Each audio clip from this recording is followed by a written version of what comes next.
অন্তর্বর্তীকালীন নিরপেক্ষতার প্রমাণ সে দেখাইতে পারে নাই।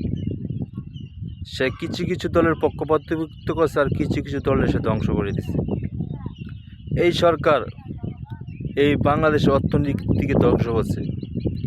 হাজার হাজার কলকারখানা, গার্মেন্টস ফ্যাক্টরি সে বন্ধ করে দিয়েছে। হাজার হাজার লোক বেকার করে দিছে। এই অন্তর্বর্তীকালীন সরকার এই 18 মাসে বাংলাদেশকে 30 বছর পিছনে ফেলে রেখেছে। এই অন্তর্বর্তীকালীন সে আওয়ামী লীগের বিচার করতে যায় বড় নেতাদেরকে তো ধরতেই পারে নাই। সে সাধারণ যে নেতাগুলো তাদেরকে ধরে সে জেলে বসছে। এমনকি অত্যাচারিত হয়ে অনেক মানুষ আত্মহত্যা পর্যন্ত করতে বাধ্য হয়েছে।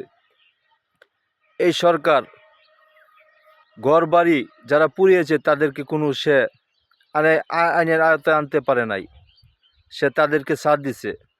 এই সরকার পক্ষপাতিত্ব করে সে আইন শৃঙ্খলা বাহিনী 3200 পুলিশ পুড়িয়ে মারা হয়েছে, তাদের সে বিচার করে নাই। এই সরকার একতরফা এই দেশ চালিয়ে গেছে এবং সে নিরপেক্ষ নির্বাচন দিতে সে ব্যর্থ হয়েছে। তত্ত্বাবধায়ক সরকার সে দিতে ব্যর্থ হয়েছে। সে অন্তর্বর্তীকালীন সরকার থাকাকালীন সে নিরপেক্ষ তার প্রমাণ দিতে সে পারে নাই। অন্তর্বর্তীকালীন সরকার দায়িত্ব হলো সে নিরপেক্ষ থাকবে, কোনো পক্ষপাতিত্ব সে করবে না। সে কিন্তু সেটাই করেছে। দেখা গেছে এই বাংলাদেশের সর্বপ্রথম রাজনৈতিক দল আওয়ামী লীগ, সে এই দলটাকে সে নিষিদ্ধ করে কার্যক্রম নিষিদ্ধ করে রেখেছে। এই সরকার বাংলাদেশের ভোটার অধিকার, নাগরিক যারা আওয়ামী লীগের কর্মী যারা তাদেরকে ভোট দেওয়া থেকে সে বিরত রেখেছে। আমার কথা হলো এই স্বাধীন বাংলাদেশ সব দল রাজনীতি করার অধিকার আছে, কিন্তু সে কিছু কিছু দলকে সে ওই রাজনীতি করতে দেয় নাই।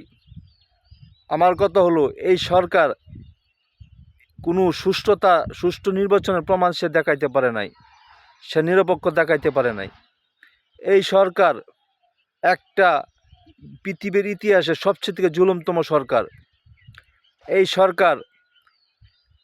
সরকার পৃথিবীর যে কোনো রাষ্ট্রই পালাক না কেন সে বাঁচার কোনো উপায় নাই। সে একজন খুনি সরকার, তার বিচার হওয়া উচিত। সে দেশটাকে 30 বছর পিছনে ফেলে রেখে গেছে।